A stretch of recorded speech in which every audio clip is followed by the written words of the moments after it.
अरे आमच्या अंगात रक्त जे बनलंय ना ते शेतकऱ्याच्या एका एका दाण्यापासून बनलाय आणि तुमच्या अंगात जे रक्त आहे ना ते शेतकऱ्याच्या दाण्यापासूनच बनलेलं आहे, लक्षात ठेवा.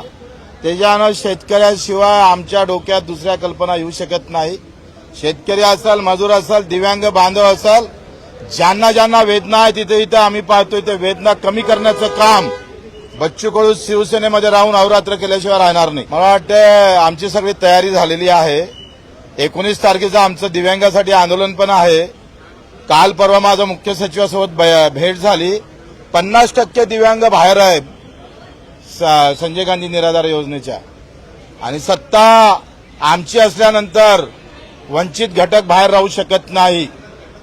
आमच्या डोक्यातल्या दिव्यांग बांधवाला त्यांनी 19 तारखेच्या आत निर्णय मुख्य सचिव आणि सचिवांनी जर घेतला नाही तर आज ज्या घोषणा इकडे झाल्या त्या घोषणा मंत्रालयात होऊ शकतं.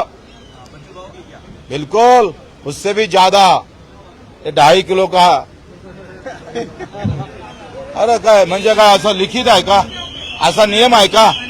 असा नियम आहे का का सत्तेत असल्यावर आंदोलन करायचं नाही, बोलायचं नाही, असा काही नियम आहे? मी राज्यमंत्री असताना सुद्धा दिल्लीच्या आंदोलनात सहभागी झालं होतं. ते थोडंसं दाखवा.